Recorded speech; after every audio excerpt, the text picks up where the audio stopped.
तो अस्सलाम वालेकुम। आज हम लोग स्टेंजा नंबर 4 करेंगे क्योंकि स्टेंजा नंबर 1, 2, 3 हम कर चुके हैं। उनकी लिंक आपको डिस्क्रिप्शन में मिल जाएगी। तो हम लोग देखते हैं यार स्टेंजा नंबर 4 में पोइट हमसे क्या कहना चाह रहा है। तो आप ऐसा करें कि स्टेंजा नंबर 4 अभी देख लें। स्टेंजा नंबर 1, 2, 3 आप लोग लिंक आपको डिस्क्रिप्शन मिल जाएगी, वहाँ से बाद में आप लोग चेकआउट कर लेना। तो जल्दी से स्टार्ट करते हैं। तो सबसे पहले हमारा पोइट हमसे कहता है, और पोइट का नाम है जी विलियम। तो विलियम हमसे कहता है कि whatever the theme the maiden sang। maiden बोलते हैं जी कंवारी लड़की को, यंग लड़की जिसकी शादी ना हुई हो तो उसे हम बोलते हैं जी maiden। सही हो गया। और sang यानी कि गाना। तो वो जो लड़की जो थी, वो जो कंवारी जो लड़की फसल काट रही थी खेत में, वो जो गा रही थी, सही है ना, जो गीत गा रही थी, उसकी थीम जो भी हो उससे शायर को कोई फ़र्क नहीं पड़ता। इससे पहले वाले स्टेंजा में हमने पढ़ा था कि पोइट को समझ में नहीं आ रहा था कि वो लड़की क्या गा रही थी, तो पोइट अंदाज़े लगा रहा था कि यार शायद वो इस चीज़ के बारे में गा रही हो, शायद वो इस चीज़ के बारे में गा रही हो। तो अब इस स्टेंजा में आगे शायर कहता है कि अब मुझे फ़र्क नहीं पड़ता कि इस जो गीत है इसकी थीम जो भी हो, मुझे इससे कोई फ़र्क नहीं पड़ता।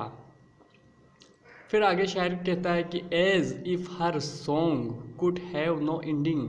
जैसा कि उसका जो सॉन्ग है, उसका जो गीत है, उसकी कोई एंडिंग शायर को नज़र नहीं आ रही, क्योंकि वो लड़की मसरूफ़ थी और वो गा रही थी। और शायर ने कहा कि यार इसकी कोई इंतहा न थी, उसकी जो सॉन्ग थी उसकी कोई इंतहा न थी यार, वो नेवर एंडिंग, कभी ख़त्म ना होने वाला कोई गीत गा रही थी। आगे शायर कहता है I saw her singing at her work. मैंने उसे देखा कि वो काम कर रही है और वो गाने गा रही है। फिर आगे शायर कहता है कि एंड, ये OER है, ये ओवर है। Over the sickle bending. तो सिकल किसे बोलते हैं आपको ये समझना पड़ेगा, बेंडिंग किसे बोलते हैं आपको ये समझना पड़ेगा। तो सबसे पहला है सिकल, बोलते हैं जी एक कुल्हाड़ी टाइप की एक शेप होती है जिसको फसल काटने के लिए, क्रॉप को काटने के लिए इस्तेमाल किया जाता है। तो उस टूल को बोलते हैं जी सीकल। और बेंडिंग बांधने को बोलते हैं।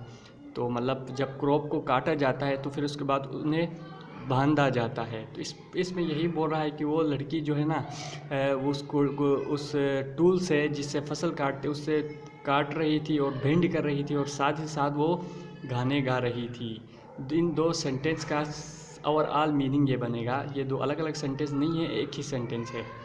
ठीक है। नेक्स्ट आगे पोइट क्या कह रहा है कि I listened motionless, I listened motionless and still.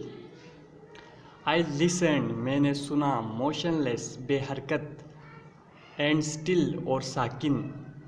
यानी कि शायर ये कहना चाह रहा है कि मैंने बगैर किसी हरकत किए हुए वहाँ पर रुका और मैंने सुना कि वो लड़की क्या कर रही थी, उस टूल से फसल काट रही थी और साथ ही साथ गाने गा रही थी। और गाना भी ऐसा था कि जो कभी एंड नहीं होता था, और मैंने उस गाने की थीम पर तवज्जो ना दी, और मैंने उसकी थीम जो भी हो मैंने उस पर तवज्जो नहीं दिया। तो ये इस तरह से पढ़ा जाता है कभी भी पोएम। ये शायर ने इस तरह लिखा है कि आपको उलट इसको पढ़ेंगे ना, नीचे से ऊपर की तरफ तो आपको आसान हो जाएगा, ऊपर से नीचे मुश्किल हो जाएगा। यार पोइट की यही खासियत होती है। तो आगे पोइट कहता है कि and as I mounted up the hills. अब पोइट यहाँ पर पोइट ये कहना चाह रहा है कि मैं वहाँ से आगे निकल गया, मैं मतलब किसी पहाड़ी, सामने ही कोई पहाड़ी होगी तो उस पर चढ़ गया। यानी ये है कि इधर शायर ये कहना चाहता है कि शायर ने अपने काम से रवाना हो गया। शायर ने अब पूरी ज़िंदगी वहाँ तो नहीं रहना था, शायर की पोएम जो कि कंप्लीट हो चुकी थी, तो शायर वहाँ से निकल लिया। सही हो गया। तो अब शायर कहता है कि यार as I mounted up the hills, और जैसा कि मैं पहाड़ी पर चढ़ गया।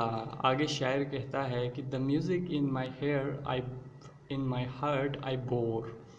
मेरे दिल में वो मौसीकी ने बोर कर लिया। बोर बोलते हैं जी सुराख कर लिया। तो यहाँ पर सही मानों में सुराख नहीं किया हुआ है। शायर बोल रहा है कि उस मौसीकी ने मेरे दिल में ना सुराख कर लिया, यानी मेरे दिल पे एक गहरा असर छोड़ दिया।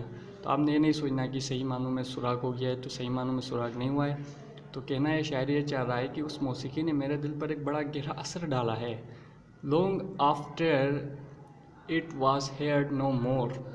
अब ये दो सेंटेंस है ना कि लास्ट और सेकंड लास्ट, ये दोनों एक साथ अपना सेंस दे रहे हैं। शायर ये कहना चाह रहे हैं लास्ट सेंटेंस में कि भाई मैंने ऐसा कोई सॉन्ग इससे पहले नहीं सुना। ये भी आप इसके मीनिंग में ले सकते हैं, या फिर ये भी ले सकते हैं कि यार शायर ये बोलना चाह रहा है कि उस जो सॉन्ग ने ना शायर के दिल में इस तरह घर कर लिया कि शायर उस सॉन्ग को कभी नहीं भूल सकेगा, या शायर ने उस तरह का सॉन्ग कभी उससे पहले सुना नहीं, या फिर वो सॉन्ग बस इस तरह की मीनिंग में आप लोग इसका मीनिंग ले सकते हैं। क्योंकि लास्ट वाले जो सेंटेंस है ना, इसमें मैंने सर्च किया तो बहुत से जो मुसन्निफ़ है ना इसका अलग अलग किस्म की तशरीह कर रहे थे।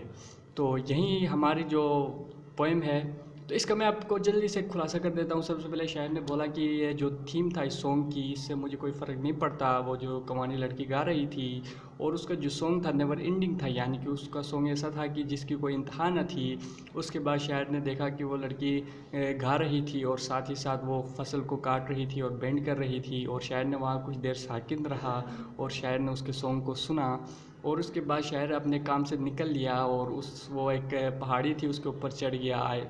और उसके बाद शायर ने कहा कि ये जो गीत था इसने मेरे दिल में एक गहरा सुराग कर लिया, यानी कि मुझे बहुत ज़्यादा पसंद आया, और शायर अपने काम को निकल लिया। तो इसी के साथ हमारी पोएम एंड हो जाती है। कोई सवाल है तो आप पूछ सकते हैं कमेंट सेक्शन में, और इसकी समराइजेशन आपको चाहिए, इसके मज़ीद इसके बारे में आंसर क्वेश्चन चाहिए तो वो भी आप पूछ सकते हैं। साथ ही साथ मैं अपना व्हाट्सएप नंबर भी नीचे डिस्क्रिप्शन में इंशाल्लाह दे दूँगा, तो आपको कोई कन्फ्यूजन हो तो आप डायरेक्टली मुझसे कॉन्टेक्ट कर सकते हैं। तो इसी के साथ अल्लाह हाफ़िज़ करते हैं, और चैनल को सब्सक्राइब कर दो मेरे भाई। अल्लाह हाफ़िज़, अपना ख्याल रखें।